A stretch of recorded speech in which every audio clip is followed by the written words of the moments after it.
Meta Perspective Podcast. Hello, and welcome to Meta Perspective Podcast. We're your hosts, Alex, Evan, and the girl.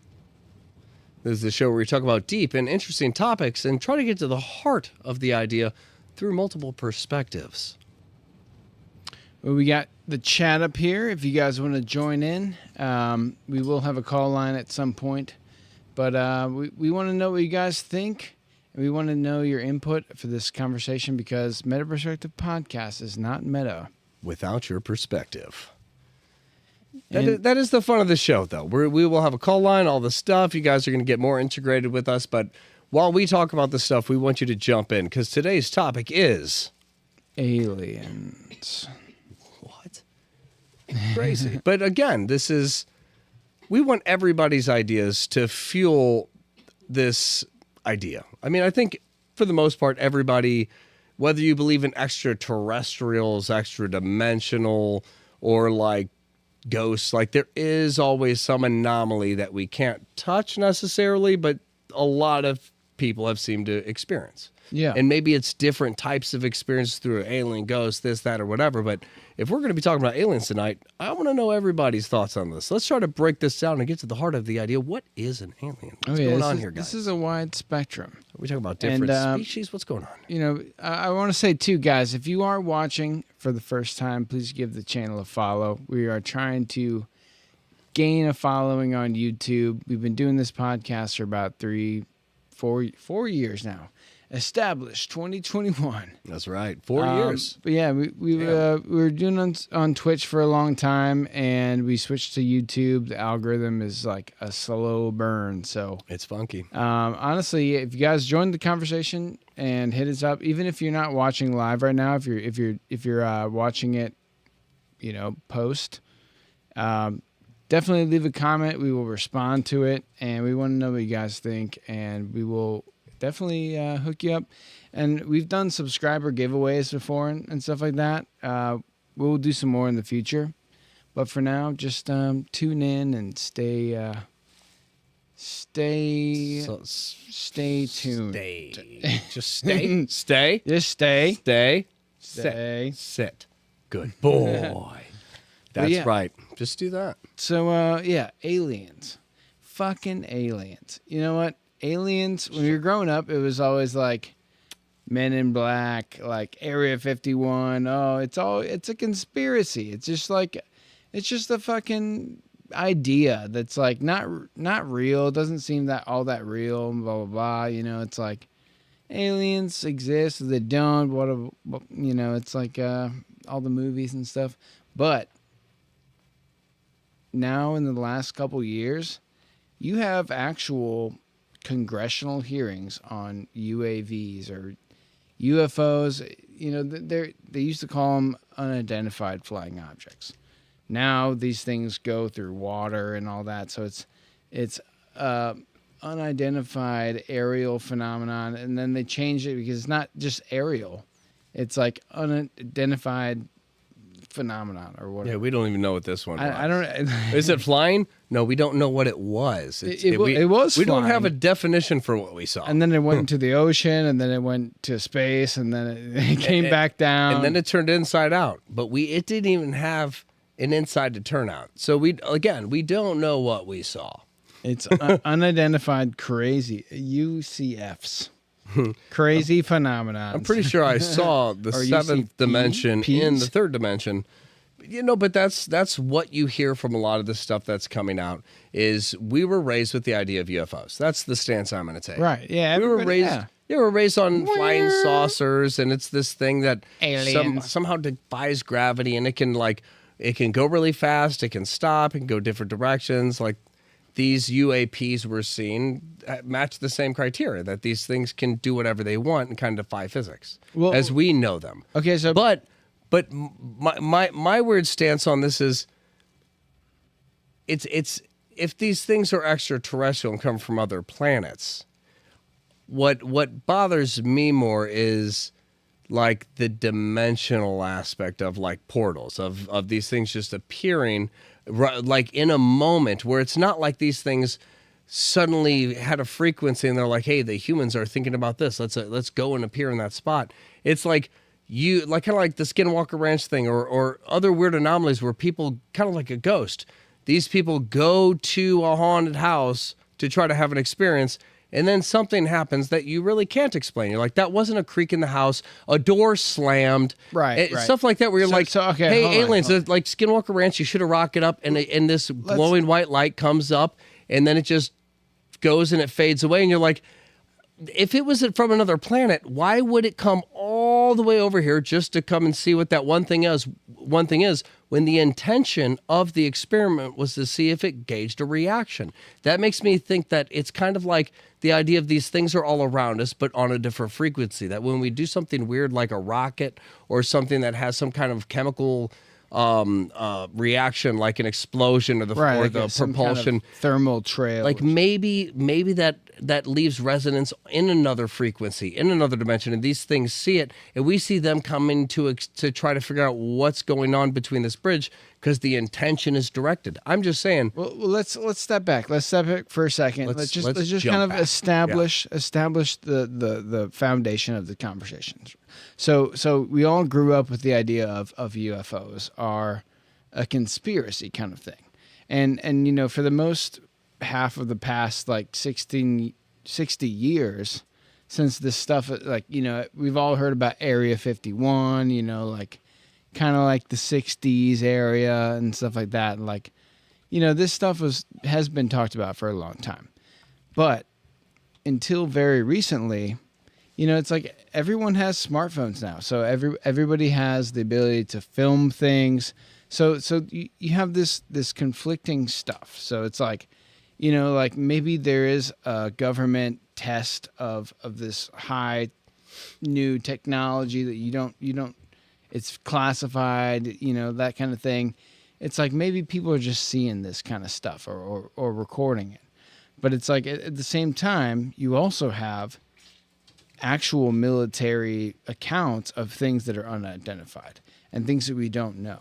So it's like now that the means to capture this, either video evidence, radar evidence, things like that, now we're on the level where, okay, before it was just a conspiracy theory that if you saw it, you couldn't take a photo of it, you couldn't capture it, there's no verification if it really happened or not. There's accounts going back to like a long time ago before they had planes where shit was happening in the sky. They had no way to explain it. It's like now we can actually record this stuff, verify it, and there's civilian footage and stuff like that.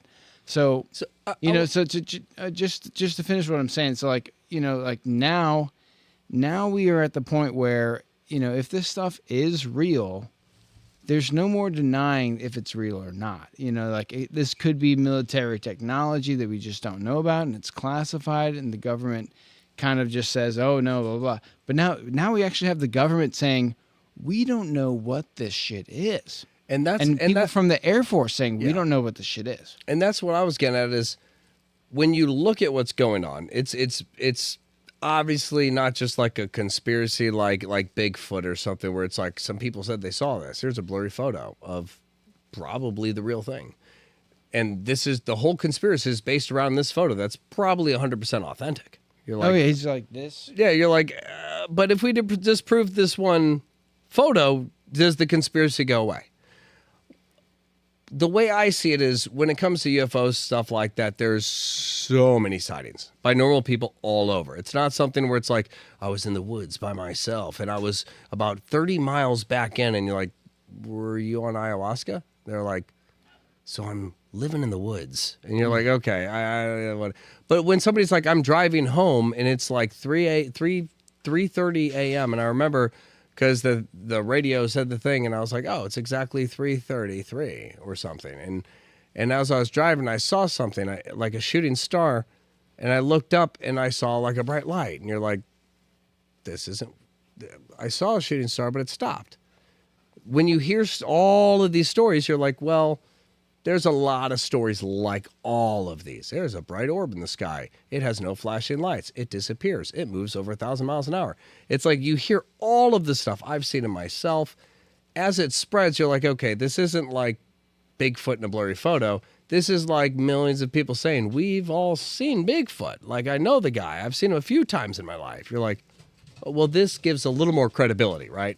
Yeah. So it's one of two things. Either the government has officially come out and said, we are disclosing that we have record of this, or I believe it's more of a cover-up, which is now that it's coming out what these things are and people are able to document them better, because before a lot of radars weren't picking them up, but these newer, more high-tech military radars are picking them up. Right, we have infrared, we have it makes you wonder if tracking. now that they can't cover it up and say, well, it's not appearing anywhere, it's in your head or whatever, blah, blah. Now that there's record of it showing up, it's like, all right, well, let's tell people, I believe, it's like, let's downplay it. It's these aliens. They're from another planet. We're starting to see them contact. It's like, but what if this is more like a terrible horror movie where these things are from other dimensions and it is like this portal gateway and Egypt really did have hawk-headed people. What's going on? All right, we'll get to the interdimensional And all your aspect ideas on this, guys. in a second soon. Yes, of but, course. So, like, just to go, like, on the base facts, right? So, like, we kind of established that, you know, now this stuff is more recordable, so it's becoming more legitimate. And like you actually have, you know, like not only people in like our congressmen, our representatives, like acknowledging this and wanting to know more. You know, you have maybe like, and you can't even trust like, you know, civilian footage. Yeah. Either way, like the sightings are becoming more reputable, to where our government's acknowledging this now. So, you know, but so okay, so in a way, socks. They love my socks. oh, the stinky socks is great. Stinky socks. The The best stinky okay, socks. so like, my feet have the best scent. so, dogs. you know, like, so the UAPs now. It's the best. So you have people actually testifying to Congress, and like I forget the first name of this guy, but Favre or whatever. There was this like this jet pilot who was talking about an experience he's had with the Tic Tac. It's called like the Tic Tac. So like he was like, oh, we tracked it from like, you know, this many feet. You know, it was in space and blah blah blah. It went to the right above the ocean, and we could see the white heads or whatever like below.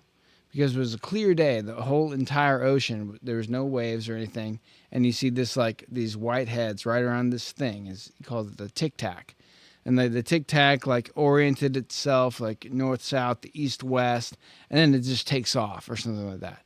And when you're listening to this guy give his testimony to Congress, it's kind of haunting.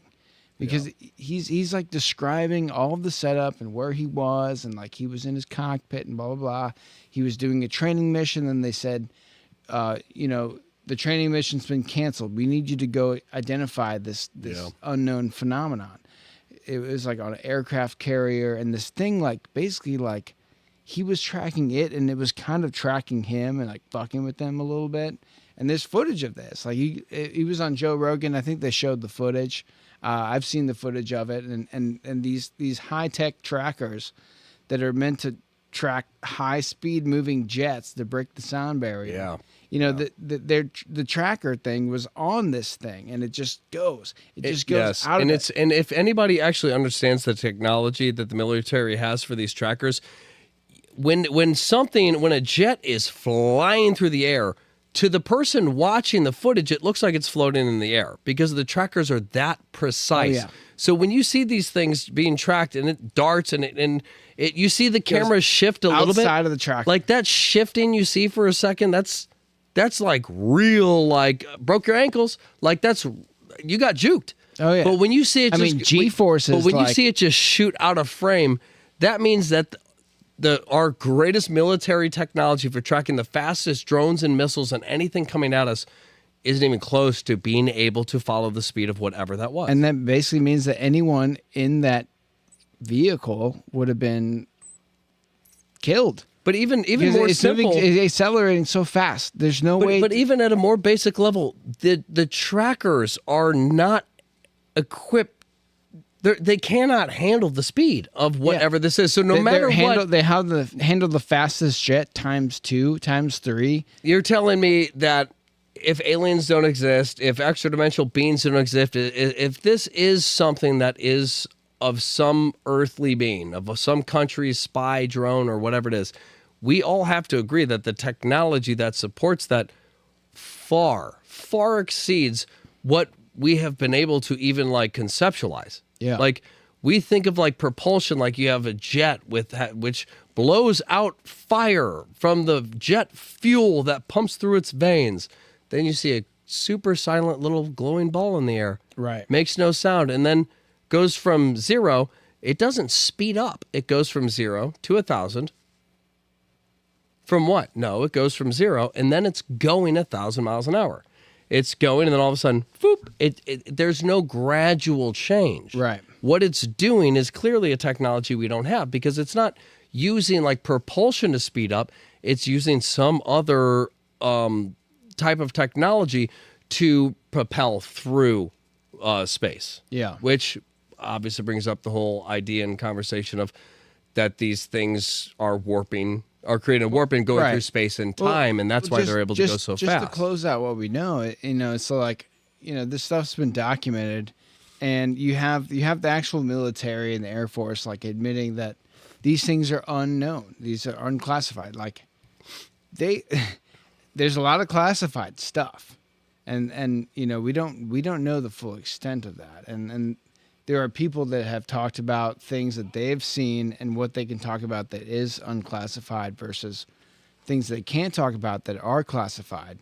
And that's kind of like, I take that with a grain of salt because it's like, there's been psyops. There's been psyops to convince people that things are aliens. I want to say so real quick. They wouldn't question military I want to say technology. real quick, just for everybody's thoughts on this. This has thrown me off. Obviously, I'm not a lawyer. I don't know all the logistics. I understand there's a lot of people involved in these stories. And to authenticate them, you have to bring a lot of people into them who didn't ask to be brought in. There is a moral and ethical background to this idea. But what throws me off is when they say like, oh yeah, like, they have multiple crafts in their possession, multiple different entities of non-biological human entities. And you're like, so what you're saying is they have multiple aliens. Well, But then when they ask, how do these things work? It's like, we would have to talk about off record. And it's like, right. So you can say on record that they, without giving any backup or anything to it, that they have all this stuff. Maybe in the back rooms, they verify everything and they go through and they're like, okay, we can track this, we can source it, and we can do an investigation. Maybe it's something like, this is my testimony, you guys go check out what I'm saying, but this is my safe space. I get that. But when it comes to like a question about the stuff, like, wait, this technology is interesting, there's always that, I can't talk about the technology. Right. And it's like there is this it seems like there's an understanding of this technology doesn't need to be out there and shouldn't be out there. That's why I don't want to say this to anybody other than somebody that I can sit down with, explain why nobody else needs to know this. Which again, you can't really classify as good or bad if you don't know what the context of it is. And if this is something that could destroy us, what he says makes sense. Well, we did hear that recently with the large drones kind of over New Jersey, and there was a lot of accounts of large drones. The government basically came out and says like, okay, we're testing some shit, because there were so many accounts. I mean, and this is kind of the thing that we put. If there is classified information that has the existence of aliens or unidentified objects, like in their forefront, like. They have to admit when something that they have done is that phenomenon. So like basically like what happened recently with the drones, that people are seeing these large drones and all that, like government basically was like, yeah, we've been testing some new shit. But at the same time, you have like I was saying earlier, you have actual Air Force being like, I was sent to investigate this unknown shit. We have on radar, we have records of it, we have footage of it, and we don't know what this shit is because that's why I was sent there. Why else you wouldn't be sent to investigate some military technology if it was highly classified and you didn't want it on record, on the actual like recording of you being in the plane seeing this shit.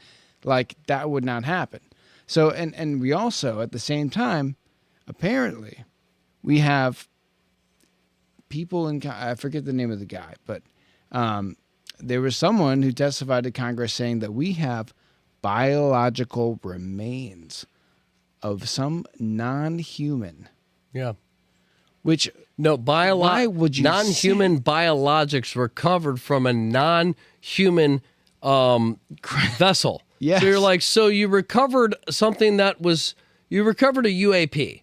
You're not calling it a UFO because you're not saying it's flying. The idea of UAP versus UFO is an unidentified flying object.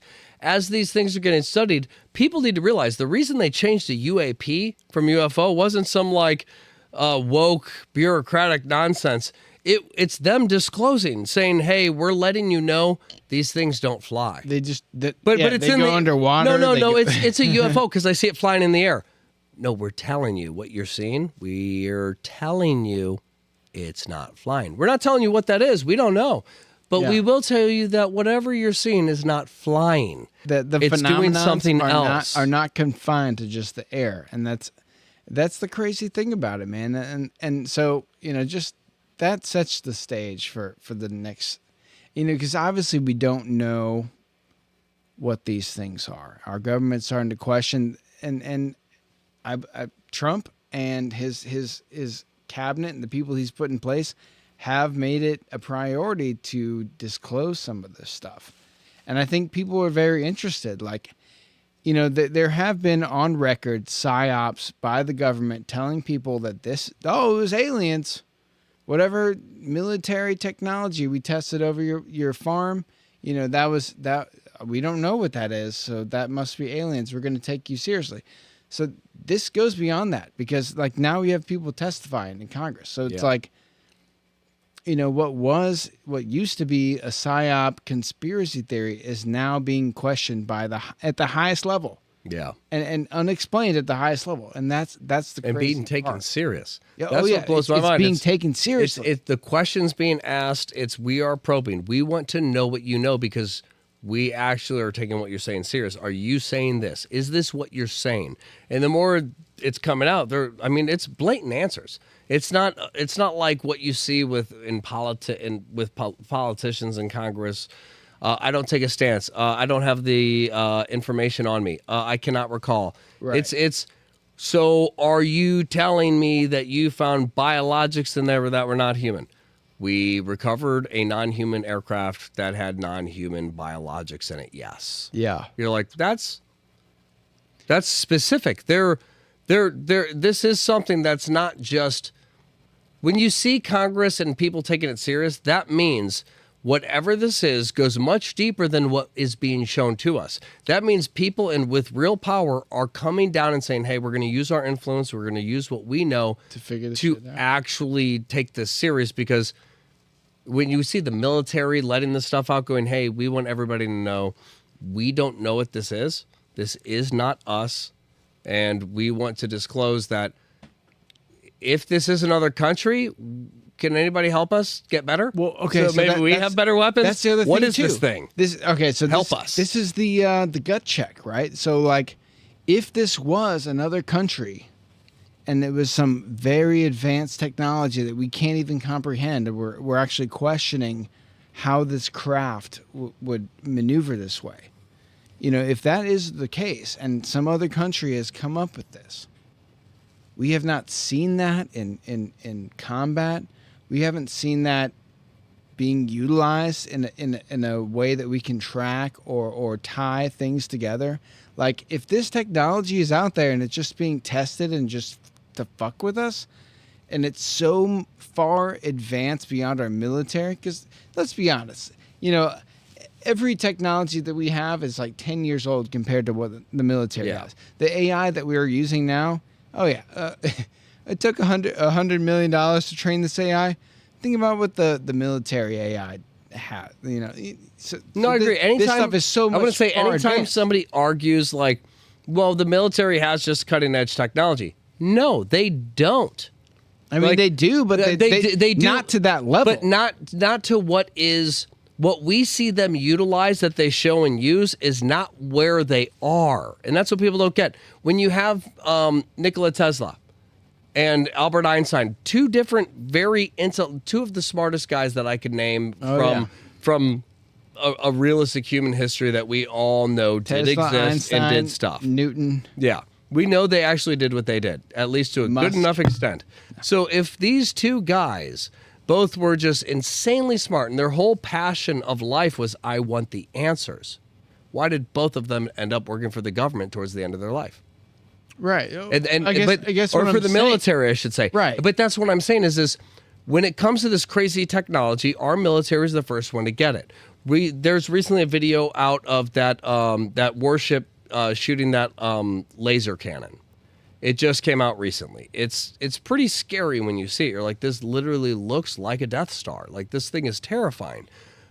But like the conspiracy theory of the death beam, the death laser beam, which is what that is, has been out for what, 10, 20 years? The death ray. The tech, yeah. the death ray. So the concept of that technology already existing has been around for 20 years. So if we're seeing it utilized in the military, it makes you wonder how far is that technology as far as what it can be utilized for. So, and I only say, you're not going to see drones that can fly thousands of miles per hour and do all this stuff until they understand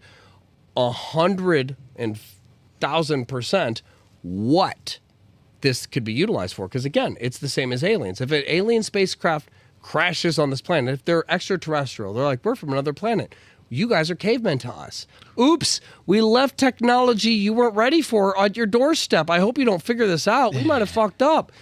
Like, it does make the same kind of sense that if we did actually have this UFO technology and it wasn't aliens or extra dimensionals, it was us. If it was, then we would be using it. but it would also make sense that we wouldn't use it until we understand how it could be used against us. In other words, if we lose this drone that goes 1,000 miles an hour Right. and it crashes or they take it out, could they use that and start using and use these Reverse things, engineer it, find kind a of way to use this with their tanks? Well, Can you okay, use this? They would want to know everything that you could conceptualize with this before they put it out there for people to obtain. Right. Like, even if you take it from the government, can you turn this into something that destroys the government? Okay, so that's what I'm saying. Is like the U.S. has the most advanced military in the world ever. Yeah. That like we have reached the pinnacle of military intelligence and technology. So if we are questioning this stuff in Congress, I mean, even if in a deep bunker we've figured this shit out, why would be if to question it is almost like showing our hand, and also if another country has figured this stuff out, it would be used somehow. It would be implicated somehow in war or in intelligence, and then we would have record of it being used against us. No, that's a great point because we haven't actually had. We don't know what these things do. It's a great point, because if the military is saying these things are on record, it's one of two things. It's either this is our stuff, we understand this technology far beyond what we're showing you we're using. Oh, look what we found flying around. It goes 1,000 miles an hour. That's the only video we have. Yeah. I know these things happen all the time, and everybody in the military is like, we see these all the time. But, I mean, we do have one video, and here it is with our, this equipment tracks anything. So you can verify just from the video that this was taken from. Here's a video from the pilot's cockpit. That this and the thing that was following it. And the speed that it leaves the frame is the same speed it leaves that jet. And you're like, multiple sources, same things, timestamps. Like, this is what it is. But then it makes you wonder, if another country had done this technology, again, same concept, they wouldn't use it and bring it here unless they understood that if they lost it, we couldn't make it better. Right. What was their goal in using it? Our military can take anything from another country and multiply it. I mean, we got the best people, the best money, and this country has good people, we will offer them more money and they'll come here. We'll give you citizenship. You work for us now. Right. All I'm saying is our military is crazy. They do whatever they need to make us the strongest. Like there's people calling up other countries being like, I'm sending you footage of this. Is this you? Like, you know what I'm saying? Like there's got to be some coordination, because if it's really unidentified and it hasn't been used in a combat application, and the military is admitting that they don't know what this is, that is truly foreign. Because one, it's like, right, if we develop this technology, we wouldn't be showing the footage of the cockpit. And the same idea, if another country was using it to spy, this technology could be used to take over. Right. So like, why would you use it for a soft core thing, like soft core spying and stuff like that and gathering data? When you don't need the data if you have technology that surpasses human comprehension. Right. Like if you had a virus that hacked your phone, you wouldn't send it to us. You wouldn't steal your contacts. You would steal your credit card information. So like, why are these things just flying over stuff? And like, what's the military application if it comes from another country? And that becomes the question. It's like we don't know what the military application would be. We don't know how these things do what they do.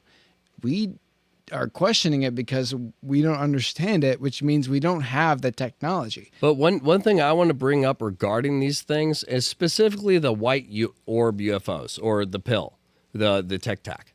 Well, that's different. Those are different. But with the Tic Tac, like the orb, it's always this perfect circular orb, this glowing orb. Yeah. But for example, the Skinwalker Ranch thing. There's an episode with the military Air Force guys who were like, we saw that whole thing. We were there and saw it in person. A UAP showed up during that episode, and they kind of freaked out. They're like, that's literally what we saw. They go, it's the same thing. They said, in what people don't get is it's a Tic Tac, but to most people, it's an orb because it's facing you. So it makes you question, is the Tic Tac and orb the same thing? But it's always pointing. So if you look up and you see it, maybe it's directed at you. Maybe it's something that only certain people can see. There's so many questions raised, and I only say this because I've seen one before. And I don't remember it coming into frame. I just remember it being there. And in most scenarios, it seems like it's just there. It's not like people saw it coming from 7 towns over. For the past 3 hours, it's been flying across the country, and now it made its way to Nevada. It's like suddenly it's in Nevada, and there it is, and everybody sees it. It's there for a half an hour just sitting there, and it's like, was it sitting there, or did it appear there and stay? Yeah. And did it fly to that spot and just sit there, or is that where it manifested? Which makes you wonder the technology. How far is this? Is this, if we don't see jets and something propelling it fast, is this other technology where it's not just moving, but it's doing other things like portals appearing or like materializing? Again, this could be something from another dimension, another entity from another frequency within the same planet that's coming through. But that's what I'm saying. Or could this be something where people just figured out how to actually bend space and time, and they're actually traveling from point to point to point? So when you see something pop up, but again, that's my only. That's the only reason I say this, because that's the only reason I say that. If it's that crazy, why would another country not tell us about it and use it to spy? That kind of technology, I feel like if you utilized it, you could do anything. So why would you let other countries know that something's going on if you're not using it for something that can be a checkmate? That's a military advantage. Are you in the bathroom? Use it real quick. All right. Well, I'll wait before we get into the discussion of what we really think it is. But on a real level, so like these things, they've been recorded, they've been questioned. Our government has admitted that we don't really know what these things are. They are truly unidentified. To that, it's like, like kind of how we were talking about. Well, what would be the goal of this technology and showcasing it or testing it, on a foreign government, when our military is so advanced that we can track these things, we can identify them and all that. So the question becomes like, what is the reason for these things these phenomenons. And, it kind of comes down to, I guess, where we are in society, where everything's verifiable. People have phones that they can record this stuff. So, the question becomes, is this a government psyop or something like that? Is this kind of a way to, like in The Watchmen, they tricked Adrian Veidt. He devises a way to trick the population into thinking that the world is ending because of aliens or because of Dr. Manhattan. So, the world unifies against their common enemy, and then that's the way to do it. So, this could be some deep level psyop, but but it would make sense. Pilots. But it would make sense when you have faith in our government and our structure. When our faith in the people who are in control starts to fall, it would be good timing to say, what is this thing out here? Put faith in us because we look out here as the same as you, and we're all unified in this thing. But all I'm saying is that you have the government and physicists and trying to theorize what these things are and being on record of we don't know what this is. Yeah. So if this really is a psyop, because so many people have phones and stuff like that, what would be the goal in that? And what could you really stand to benefit from that? So I'm kind of ruling out, as a meta perspective, we're trying to see every angle. If this was a psyop, or if this was fake, or if this was another government, if this was our government, what would be the point?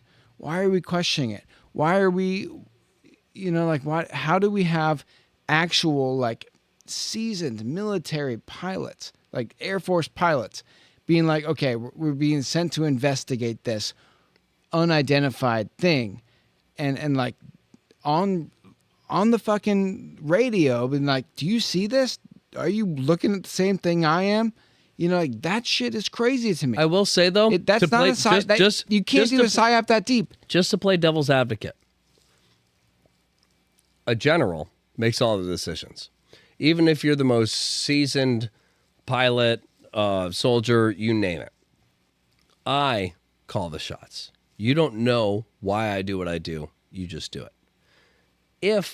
If I had this technology, wouldn't some of my best pilots who are critically acclaimed, people that everyone knows they're mentally sound, well-rounded, they're the best of the best. This is a high-stress thing, and they excel in it and don't even show stress. These people are well compartmentalized. They have very good control over themselves, their emotions, their thoughts. Everything they do, they execute like a machine. And then this guy comes out and says, I saw aliens.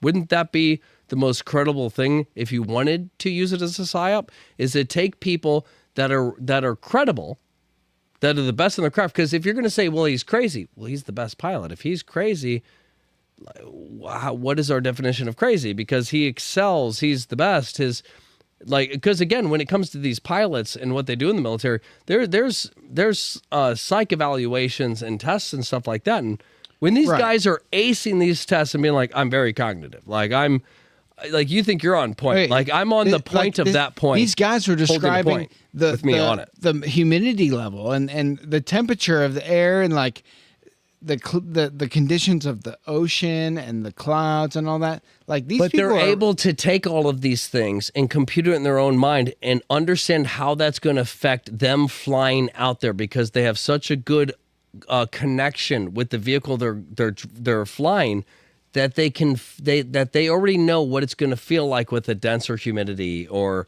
you name it. Well, these things are but that's why I say pilots, these would be the guys that you would want to come out in the military and be you wouldn't want some soldiers on the ground and be we saw an alien. You want some guy who in a fucking $1 billion jet just powering through who's this thing came up at me at Mach 5 and then passed me in a blink of an eye. You're that's fucking credible. Yeah. So this is the only, if just playing devil's advocate real quick, all I would say, just because I want your thought on this before you disappear for a moment, you got to go take the mail out.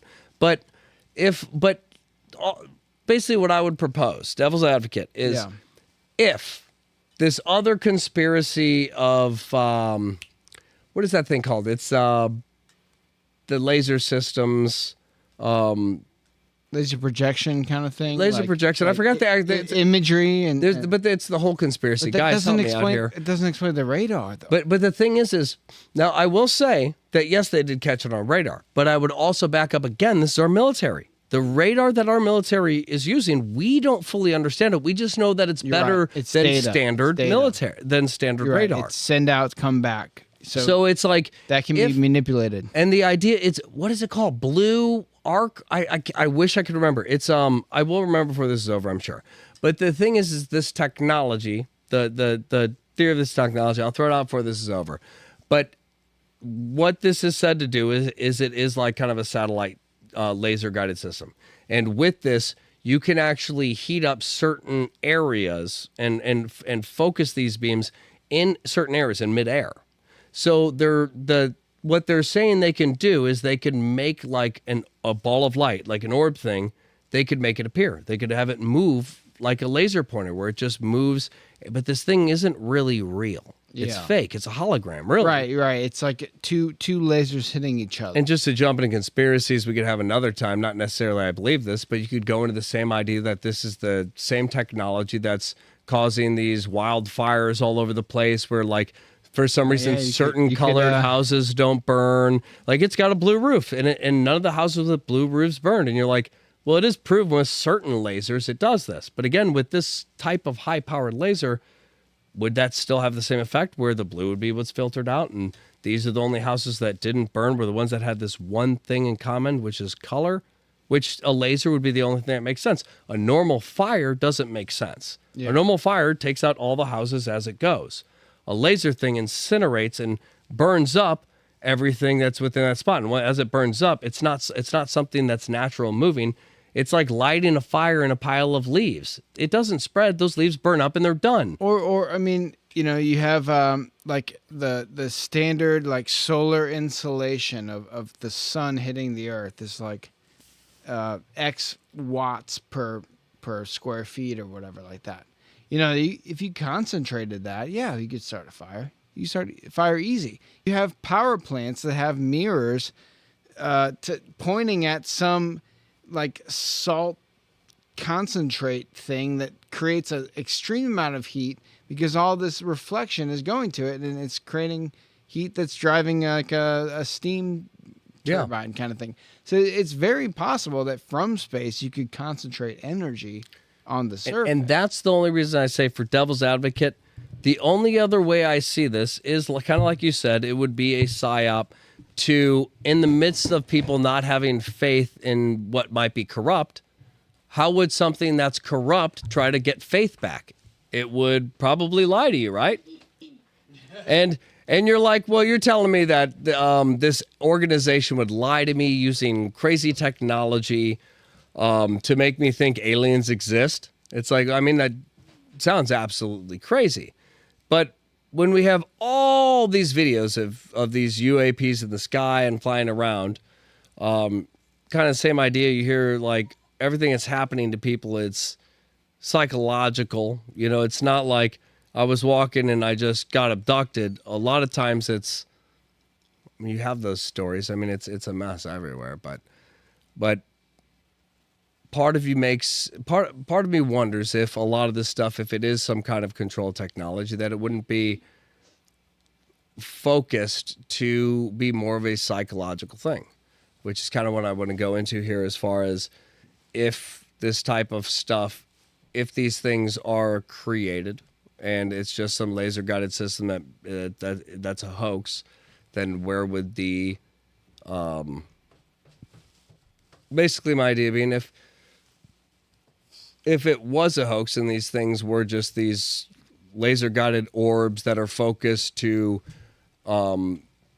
scare people into thinking there's this crazy technological advanced civilization that's coming here, and what can we do to something that we don't even understand? Like me looking into an anthill and the ants are like, what do we do about that thing?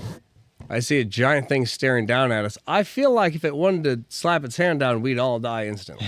Grasshoppers. Yeah, so it's like, Like, what do we do when we see this thing floating in the air and we don't even understand how it's doing it? Like, So but that's what I'm saying. That's what I wanted to go into is if it was a psyop, then I want to understand the overwhelming experiences of abductions, the mutilated animals, crop circles, you name it, the things that almost seem like either these things are trying to convince us that they have physical power. Again, I'm not ruling out that this is all fake, because again, if I couldn't use this as a weapon and actually do any damage and get any control, I would just try to convince people that I could if I wanted to. And that would be like, here's crop circles and look at these cows mutilated. Yeah. Where are the people that have their genitals missing, ears cut off, and perfect laser precision and no blood around the murder site? Oh, yeah, like the mutilated... It's never humans, it's always cows. And it's like, yeah, that's a little, I mean, it's weird, right? And like, it's hard to tie all these things together. Clearly these things, if it's extraterrestrials or extra dimensionals, if they're these intelligent creatures, while we have tons of people talking about abductions, these aliens know we're intelligent, they keep abducting us, but they really only want to know how cows work physically. It's like, that doesn't make sense. Why do we see so many dead cows? But humans, the only records we have are all psychological. We don't have any physical records of a human being disemboweled in a way that we cannot match up. Right. Right. So the cattle mutilations, if there was a human mutilation to that effect, we would know about it. But again, to that effect, you have be laser human. precision of the side of somebody cut out. Part of their ribs are removed. Everything looks like it was cut by a laser. There's no like knife cuts. Well, the crazy thing about these accounts is but it's not just like a perfect cut and incision that just opens the body up. The entire sides on almost every account are cauterized, which shows some type of burn, which would be a laser or something if it was like that. But in any of these things, there's not a drop of blood anywhere around the animal. Any footprints. And no other evidence. animals ever go to eat the carcass. So it's almost like it's radiated or something. Nothing wants to. Every natural living organisms don't decompose it. Yeah. It doesn't break down and rot and mold. It's like in all of these cases, they're like it just kind of slowly dissolved. They say it basically sank into the earth, like it just melted. They're like it didn't mold and maggots, and it didn't break down like any other animal. Where at the end of the week, you just see a clump of fur in a spot. They're like, you go to these areas, it's like where they didn't move it. There's still just bones of a cow, and they're perfectly preserved bones. Nothing's chewed on them. Nothing since it died has touched it. And it's like, all right, why not people? We're basically at okay. So we've established our baseline here. What we know and what we don't know. And I feel like this is the time of the podcast where we get into the speculation of things. So, we've had plenty of conversations about this. We've done past podcast episodes that aren't on YouTube. When we were on Twitch previously, we've talked about this, and me and you are in agreement where, there's two scenarios, or at least, if you can suspend that it comes from our current technology and all that, that aside, we don't understand that. So if it is extraterrestrial or something outside of this planet, non-human biologics, this kind of thing, I see like maybe like two scenarios. It's either you have an alien race that originated outside of Earth, maybe very old, has technology where they can travel through space-time, and that's pretty normal for them. So maybe they've been checking up on us, and then you also have the theory that, these things come from Earth in the future. And in my just to preface this conversation, if time travel exists, it's already happened. It's some distant point in the future. If we discover how to travel through time on this Earth and we send people back, we're not going to wake up tomorrow and things are going to be different. It's already happened. and those same people or whatever has already come here. And you have like the Egyptians that their pharaoh is their god. There's a reason why these multiple cultures are all like, oh, our leader is our god, because if you would have said someone back in time that knows all this shit and can maybe has some gadgets with them that can do this magic and make people follow them and get the whole culture to believe that you are a god somehow, or that's how they explain it. Like that makes a lot of sense to me. I will say I do like the idea of the future of humanity coming back in time. Like one theory would be we get to a point where an asteroid is going to take us out. We, let's say, aren't at a point where we're beyond smart. We know how to destroy that, but destroying that will cause other events, basically leading to like things being thrown off course and us colliding with another planet, because that asteroid hits this, and within the next this many years this will happen, and that's not enough time for us to fully spread out throughout that galaxy before this chain of reactions happen. Let's just say something crazy like that. Yeah. So they go, we're going to die. We have to speed ourselves up. So if we go back in time, and we don't need to give them the technology, but maybe we'll speed up their evolution and give them, because again, if I fully believe in the Christian idea of we are made in the image of God. And what is God? God is a creator. So if we're made in the image, we are creators. So all you would need to do if you went back in time as future humans, you would just go back in time and you would give humans that are, baby prehistoric savages, you would give them inspiration to say, look, you see this, you don't understand it. Now, whether you want to or not, you're going to try to figure this out. Here's mathematics, here's astrology. You have to figure it out. Even for anybody out there, you come across something that messes with your head, you can't let it go. You got to figure it out. Yeah. And that's the same idea. You see a UFO. I mean, anybody who's ever seen a UFO, ask anybody if they've seen a UFO and ask them if they ever stopped thinking about it. You're always like, I've never let it go. I still struggle. I didn't see it and then let it go. I saw it and never put it to rest. I don't get it. It makes no sense, because, and that would be the idea, is if you went back in time, that would fit the narrative of, why are these things so vague? Why don't they do anything? Why does it seem like all they're there to do is to make us acknowledge? Well, and that I feel would like be, you would leave clues. But that's what you would do. You would say, I'm not going to go back into the past and just give them everything, because if I give them everything, they're savages. They'll destroy us. I have to give them questions. And those questions, the only way that they will get the answer is by becoming somebody who can handle the answer. In other words, you can't make somebody think about, wait, like electricity. Like, you're telling me I can harness the thunder and lightning? As you try to figure out what thunder and lightning and all of this is, as you understand it, you realize there's no way to harness it without being careful. So you can't just give somebody the power of electricity. They die.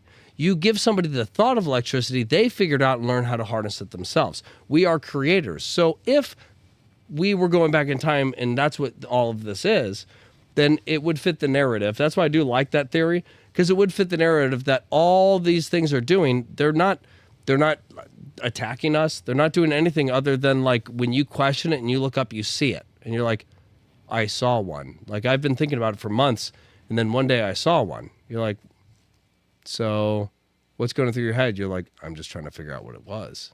And you'll never stop. And that's what I think would be the precursor. You want humans to evolve, and the only way to make them evolve is to show them, is to say, you're not at the plateau. This is not our peak. Here's something you don't understand, to constantly keep you thinking and keep you evolving and keep your brains pulling you towards evolution, where you're constantly growing towards something else. But we would have to put into your society that thing for you to try to figure out.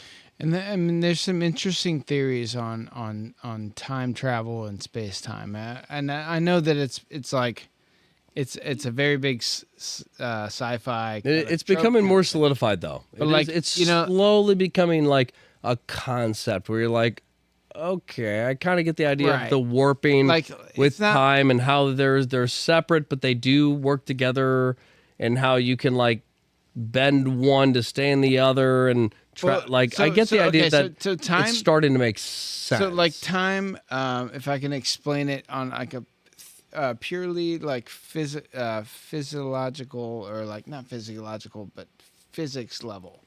So time travel, or not time travel, but space time, is basically the idea that our subatomic particles, like, you know, a molecule or an element, it has a nucleus and it has electrons that move around. So, like, for example, we have steam going up. Yeah, steam. It's water, right? Hydrogen dioxide. So and it's separating into these little gaseous molecules. Let's just take a grain of hydrogen, the most fundamental building block of the universe. Yeah. One proton and one electron. So the electron, the proton has mass, and the electron basically bounces around it at random. And quantum physics has kind of said that, like, it doesn't travel from this place to this place. It just teleports. It appears in this general sphere. There's a chance that it could appear in these places, but it's rare. Like but UAP. It does. So it's like, that's how we have the orbitals of, higher level elements have multiple,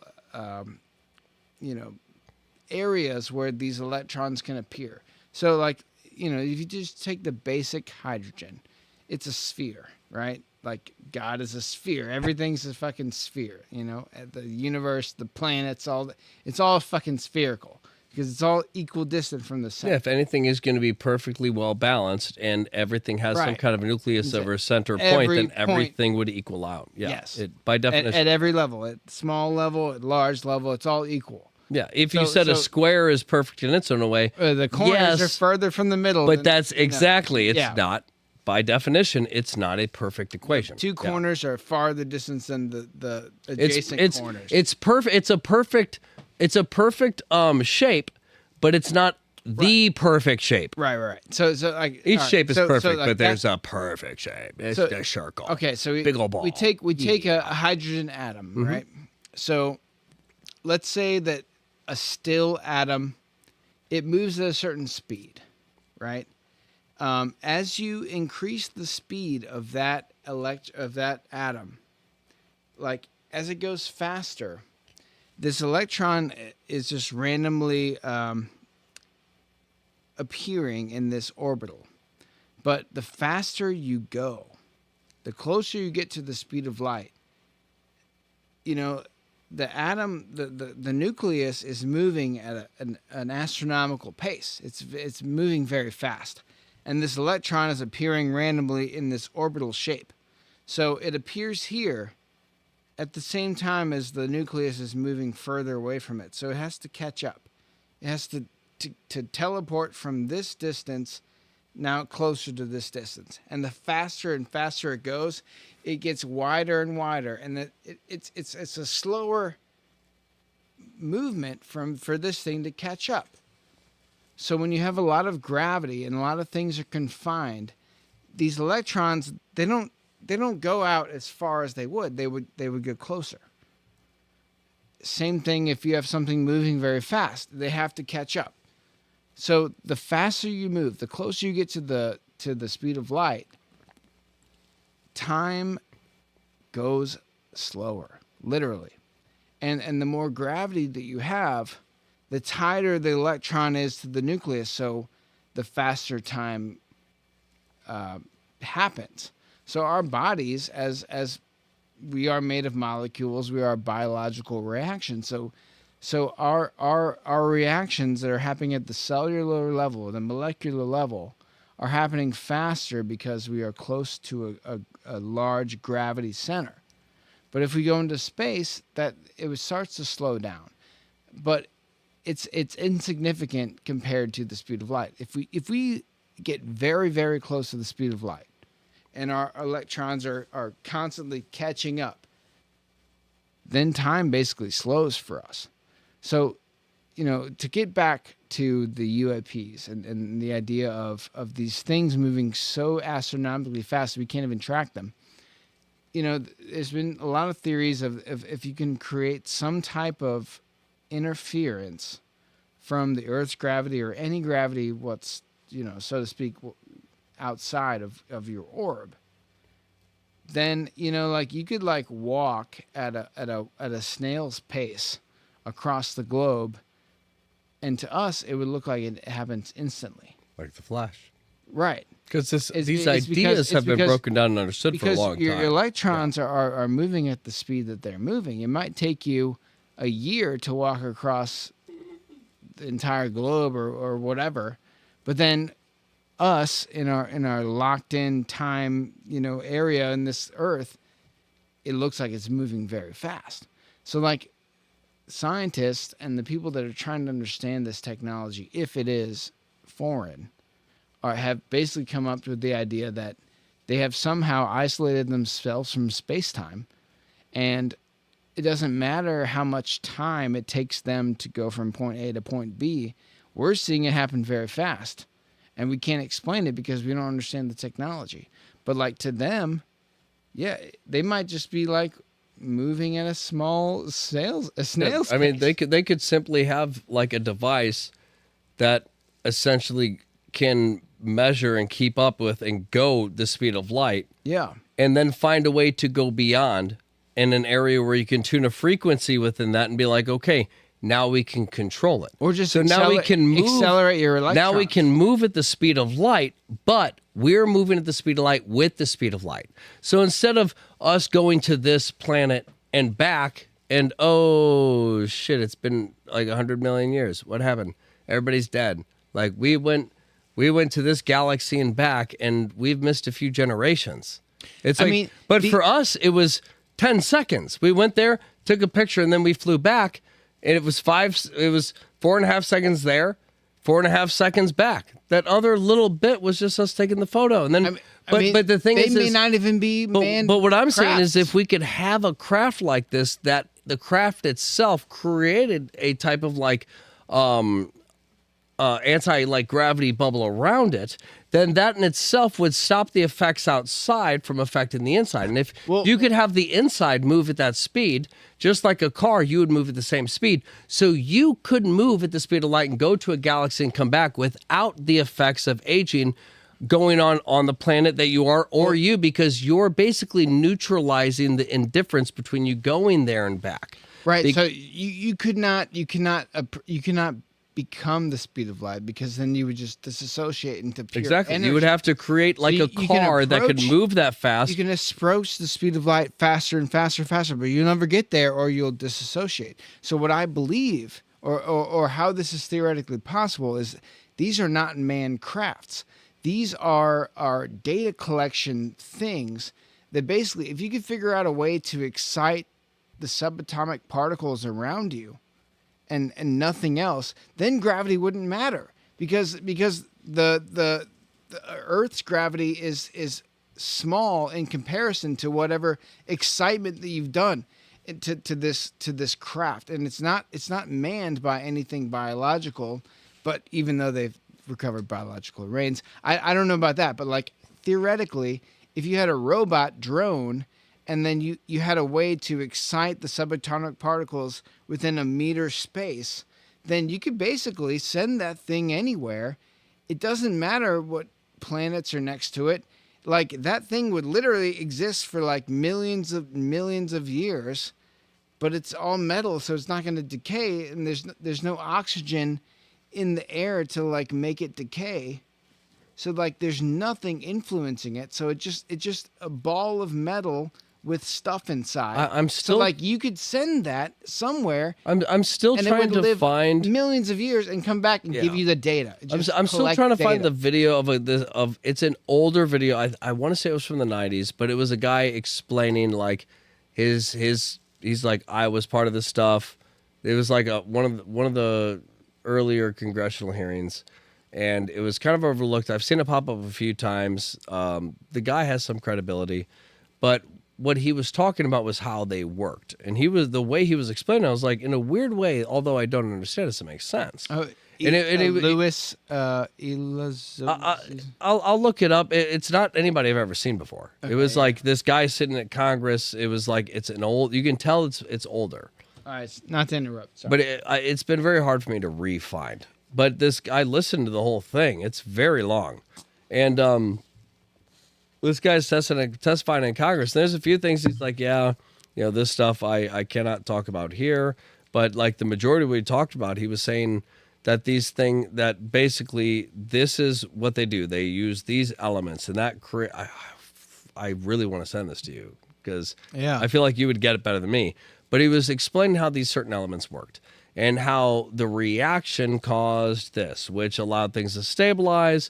They used this thing, and this is how they used it, and this is what they did with these magnets and this stuff and blah, blah, blah. And this allowed, and the way that they were able to make it work was to create an anti-gravity bubble, which means that the bubble itself is a space-time bubble. Right. So what it does is it neutralizes the stuff. So it's not just that you could go to another galaxy and back, and like we need something that can go these distances and back without a material that could be damaged by oxygen and things like that because of the time that passes while we do this. What he was saying is this bubble that goes around it protects it from space and time because that in itself neutralizes. Right. So it would be localized acceleration. So if you take something that's jet propelled like a rocket and you find a way to propel this rocket as fast as the speed of light, and you're able to go to whatever planet and back. And when you get back, it's like you're about the same age, maybe a week older because that's how fast you were traveling. You're a week older than you were. But Earth is, let's say, like 10,000 years older. It'd be something like that if you could go fast enough. That would be the kind of reaction. Is I was able to get all the way there in this time, but when I came back, like all of humanity had flashed before me. It's like you don't understand. The idea of the bubble is you could do something like that and go back, and it holds that real time because it gives that counterbalance of what time does. So it's not necessarily a material of the craft that's unaffected by time or unaffected by all this stuff. It's more so creating something that holds the integrity of the time you're in so that you can move at speeds that would just surpass time. Right. But because you're holding it together while you're doing it, right. It's like being in a car. If you were in the car, yes, I'm going 100 miles an hour. You would be going 1 mile an hour. Yeah. But to us, you would be going 100 miles an hour because your time would be 10,000 times our time. So, like, you might be walking across the globe in this craft bubble, but we would see it as 1,000 miles an hour. Same idea. How fast is the Earth spinning? Oh, yeah. If I take a ball and I throw it up in the air, it falls straight down into my hand. Right, exactly. It's all relative space-time. So if you could do the same thing with space-time within an oriented bubble, creating your own gravity, you would essentially create an area that's unaffected by the warping around. And that's what I'm saying. It's an unmanned craft because no biological... Except for the fact that with that bubble, you could go at those speeds, but it'd be like being in a car. You would not feel like you're going fast because unlike a car that is affected by space-time, right. If you punch it and you go 0 to 60 in 2 seconds, you feel it. You're pushed back. Right, that's But the idea of acceleration. this is it's saying we can use the same technology to protect this thing as we used to propel it. So we can move 1,000 miles an hour and also neutralize that 1,000 miles an hour. So you will travel that, but you will not feel any of it because we have neutralized the effects that we have basically created a warping around it. So when you go 1,000 miles an hour, there's no forces against you. Right. Because you've created that neutralizer.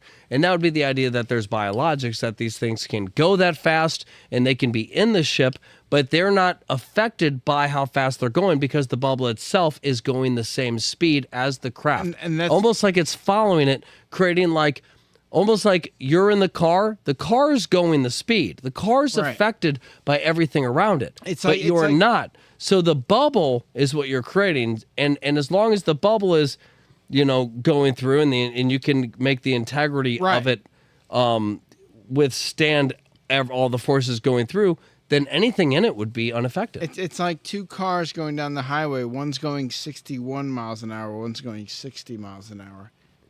At the same time, you could have a car going 0 miles an hour and 1 mile an hour, and it would look the same to you. You know, the other car would slowly accelerate. But like someone standing on the side of the highway sees them both going very fast. And that's what we're talking about. And I want to give some cadence to this too, because you know, the amount of because we're just talking about the speed of subatomic particles. We said 11. We are going to wrap this up. We're going to wrap this up. But this is a good conversation. This was supposed to be an appetizer to another episode. This is a mini feast here. But like, I'm hungrier than I thought I was. Yeah. Man, because you know, the amount of energy, because right now, what we're talking about, subatomic particles, if you move through space, it's electrons catching up to nucleuses. That slows down time. But that's not actually influencing the actual molecules. So we know from our nuclear scientists and our atomic bombs, there's so much energy that locks protons and neutrons in the nucleus. There's, I think it's like 17 magnitudes. Like add 17 zeros to whatever energy is the electron. Add a bunch of fucking zeros. Maybe it's 9. Maybe it's 9 zeros. It doesn't matter. There's a lot of fucking zeros. It's so many more times, billions, trillions plus times more powerful than what we're dealing with in our biological reality. Just to give people a visual of that. Not to cut. But just to give people a visual of that. The girl, do you remember what's that? What's the crab? You probably not. The crab that punches real hard. Mantis shrimp. The mantis shrimp. So the mantis shrimp, when you have like the slow motion videos, it hits so fast that it's underwater hitting a crab shell. You will see an air bubble surround, and you'll see a flash. It vaporizes the water. And you'll see a flash of light. You will see a mini explosion in one hit. Yeah. That hit was my hand hitting this. The explosion is bigger than the size of the impact. Yeah. Which just shows, like you're saying, when that energy is confronted with itself, it does have large reactions. Same as like a bomb. When that energy is compressed that much, you see the actual energy that locks it in that explodes well beyond its size to a point where it literally creates shockwaves and things because it's over doubling its mass. So it's like the shock, what it puts out is more than what was there. Therefore, it creates a warping and a shock wave and like a delay, and everything is just like warped because it's going from something small to something big so fast that everything, all the other elements have to catch you up with it. Yeah. Honestly, La Nina, can you search the energy of a nucleus versus the energy of an electron? I want to know how many more magnitudes. Dog. Okay. Are you trying to do like a YouTube video thing or? No. Just type this into Google. How much energy bonds to protons in a nucleus? Basically, what I'm getting at is there is infinite energy locked in our bodies. Like you know the way atomic bombs work? It's like it's a chunk of plutonium or whatever that causes a nuclear reaction. Energy that bonds protons within a nucleus, called binding energy, and typically ranges from about 6 to 10 million electron volts. So basically between 6 and 10 times an electron's energy. Our entire world, our biological reactions, the sun, everything that we see. I mean, the sun is somewhat nuclear, but like, you know, you pour fucking vinegar into baking soda, like that's 6 to 10 million times in one atom in our finger.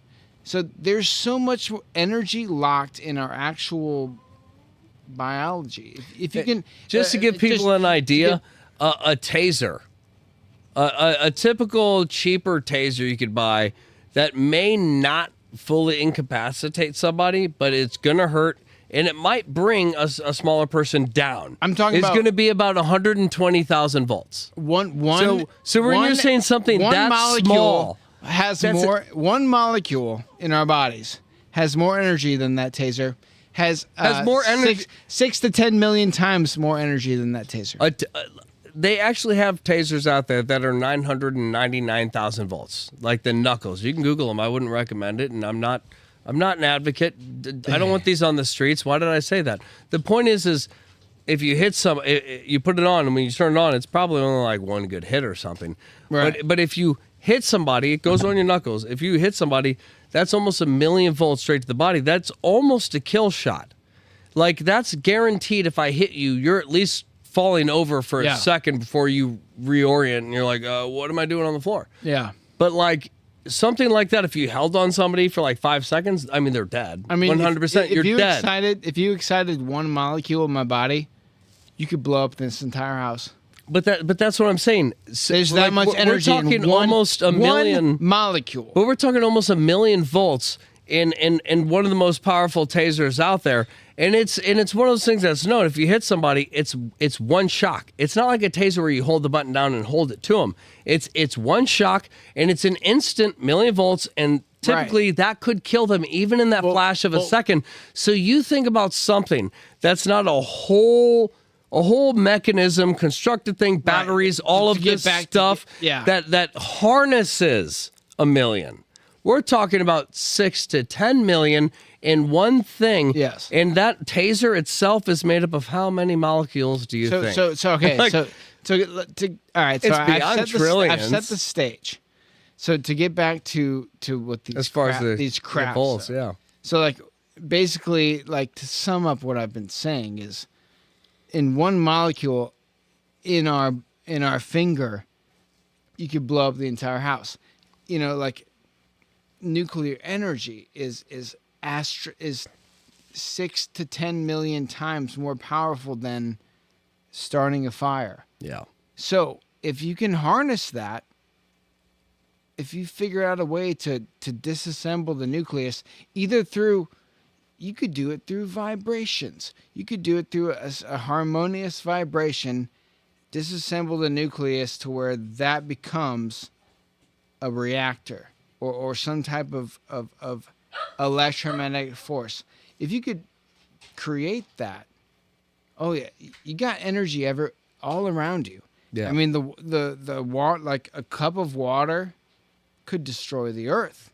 And if every piece of energy was used, could destroy the earth. Yeah. So these crafts or these phenomenons, if you could figure out a way to harness nuclear energy, it's not that feasible, or it's not that far-fetched to think that something could move through space-time, isolating a bubble based on only nuclear energy. Because as you move, I mean, moving through space would be different because there's not as a lot there. It's mostly a vacuum. You might get random molecules and stuff in space, but like for the most part, it's empty. Yeah. But like on Earth, if you could harness nuclear energy, you can move through that and use the energy. It's way more powerful than the Earth's gravity. Which is part of why I lean towards this being that. If this is another intellectual entity that is not us, that's where I come to the conclusion. All right, like, again, it's perfectly done. Whatever we're seeing is so perfectly done that you can't really zone in on what it is. Yeah. So for my closing thing, I have one thing to propose, but just to end that idea, it is it's bothering me. It is kind of like you said, like, this energy is really, as far as we know, again, it's outside of our comprehension, but as far as we know, this energy is most valuable and most utilized within an area of gravity like a planet. So if you're out in space, my question would be, how well would it work in comparison? Because obviously there's stuff all through space. It's not just a vacuum. There is stuff out there. So it's like you could grab molecules and stuff as you go, and these couple molecules you grab as you go, like every 10 feet, there's one little microcosm of fucking space dust. Yeah. And that's enough to power you for the next 50 feet. So luckily there's one every 10. So you know what I mean? I don't know. But all I'm saying is but that's the idea is it would almost make more sense that you could only really use and utilize this type of technology the way it's being done in an area like Earth, in an area like this, that once you get out of here, it would be a little harder to use. Which again is why I lean towards more extra dimensional, that this is an energy that is being used, a frequency, if you can. I mean, it's a level of understanding and technology and stuff that we don't understand. So why wouldn't it be something that goes with not just the physical world of energy, but also the frequency, where you could use this energy to change the frequency and go into a portal, and then now that you're here, nothing you're going to do is going to make sense to anybody. It's like you're going to do what Stranger you do. Things. Yeah, exactly. You're in the upside down, and you're like, none of this stuff makes sense. Well, here it does. You create a rift, and then it creates. Yeah, this glowing orb you see just hovering, and what your brain tells you is perfect stillness. You're like, I've seen a helicopter just sit in midair, and a drone, but this is perfect stillness. My brain can't wrap around it. I'll end it here, but it's like it throws you off. So all I want to throw out, you can have your anything. I just want to say this one thing, which is just for the fun, because I do think this is kind of an appetizer to a bigger episode we're going to do. Oh, we're going to need another episode. We will. For sure. But one thing just to throw out for fun. Yeah. Just not necessarily it'll come up in the next one, but just a fun theory. Throw it out there. What if, theoretically, all of this stuff is us becoming conscious of the very thing that we are? And I don't mean like the God mind. I mean like if we're made up of all these particles, and you're in an area like where energy there's fluctuations, like Skinwalker Ranch. There's an area where the pressure's different, frequency's a little different. I don't know. But what if what we're seeing is the very thing we're made up of, which is energy? These glowing orbs. What if all this stuff, the way it's moving, its erraticness, the fact that it seems to appear and disappear and move from place to place, but doesn't ever seem to really have an objective? What if it was some type of extra dimensional, as we start to grow our minds, everything else starts to grow with us and rewarp, and you know what I'm saying? Yeah. I only say that because when you watch Skinwalker Ranch, when you hear all these things, again, I only say this because you have extraterrestrials, extra dimensionals, you have demons, you have people from the future, you have our government, you have all sorts of theories. Right. But not one sighting or one experience leads you to one answer. So it makes you wonder, what is this thing other than the concept of everything energy? And we're seeing energy appear and disappear in the sky as reality implodes on itself. Until next time. No. Actually, he has something. It was a mislead. Close it off. Gotcha. We will see. We will see declassification of all this stuff. We'll get some answers. I think in the next couple years, if you stay tuned. No. And also, like, just we're going to get answers to some of this stuff. And, like, we're going to do another episode. Tonight's episode was more technical. We established, what we know, what we don't know, and like theorized on that, on like a at least real the principle world to give you guys a foundation to jump into. We're not leaving anything out. In the we have theory, like outside of that, there's interdimensional. We're going to talk about this in the future as well on this podcast. We're going to find out more in the future as well on this administration. Oh, yeah. So it's exciting. Guys, thank you for joining. Just stay tuned. Thank you for watching. Meta Perspective out.